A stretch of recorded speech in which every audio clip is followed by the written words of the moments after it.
بسم اللہ الرحمن الرحیم۔ تمام سننے والے اور دیکھنے والوں کو میری طرف سے السلام علیکم ورحمۃ اللہ وبرکاتہ۔ آج ہم سنیں گے ہر دعا میں اللہ رب العزت سے فضل مانگنا چاہیے۔ حضرت شیخ سعدی رحمۃ اللہ تعالی علیہ فرماتے ہیں کہ ایک مرتبہ انہوں نے مکہ مکرمہ میں خانہ کعبہ کی چوکھٹ پر ایک شخص کو اپنا سر رگڑتے ہوئے دیکھا۔ وہ زار و قطار رو رہا تھا اور اللہ رب العزت سے یہ التجا کر رہا تھا، اے میرے رب، رحیم و کریم تو بڑا مہربان ہے، معاف کرنے والا ہے اور رحم کرنے والا ہے۔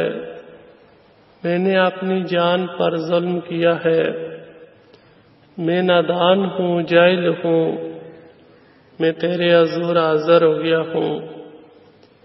میں ٹھیک طرح سے تیری اطاعت بھی نہ کر سکا اور نہ ہی مجھے اپنی عبادت گزاری پر اطمینان ہے۔ میں تو بس معافی کا خواستگار ہوں اور تیرے کرم کے سہارے زندہ ہوں۔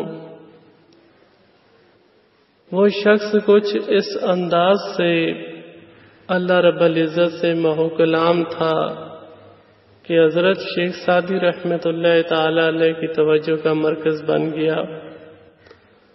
وہ یہ سارا منظر دیکھ بھی رہے تھے اور اللہ سے ہم کلام اس بندے عاجز کی ساری گفتگو بھی سن رہے تھے۔ وہ پھر اپنے پروردگار سے یوں ہی مخاطب ہوا، اے رب العزت، گناہگار اپنے گناہوں سے توبہ کرتے ہیں، عبادت گزار اپنی عبادت کا تحفہ تیرے حضور پیش کرتے ہیں۔ عبادت گزاروں کی ایک درخواست تیرے دربار میں یہ بھی ہوتی ہے کہ تو ان نیکیوں کے بدلے میں انہیں جنت دے دے۔ یہ وہ تاجر ہوتے ہیں جو اپنے سامان عبادت ریاضت کی گویا قیمت طلب کرتے ہیں، مگر میرے پروردگار، میرا معاملہ کچھ اور ہے۔ نہ تو میں ایسی تجارت کرنے آیا ہوں، نہ سامان تجارت ساتھ لایا ہوں کہ اس کے بدلے کچھ مانگ سکوں۔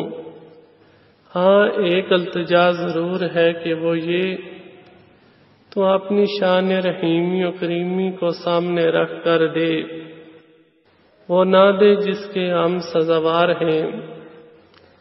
میں نے اپنا سر تیری چوکھٹ پر رکھ دیا ہے، غلام ہوں، تیرا بندہ عاجز ہوں، معاف فرما دے تو تیری مرضی، مار ڈالے تو صاحب اختیار ہے، قادر مطلق ہے۔ یہ جان، یہ زندگی تیری ہی عطا کرتا ہے، میری تو یہ ہے نہیں، نہ میں اس کا مالک ہوں۔ یہ تو تیری امانت ہے، جب چاہیں واپس لے لے۔ حضرت شیخ سعدی رحمۃ اللہ تعالی علیہ یہ واقعہ بیان فرمانے کے بعد فرماتے ہیں کہ اللہ تعالی ساری کائنات کا خالق و مالک ہے۔ وہ عابدوں، زاہدوں، متقیوں اور دنیا داروں سبھی کو جولیاں بھر بھر کے عطا کرتا ہے۔ لہذا ہر دعا میں اللہ رب العزت سے فضل مانگو۔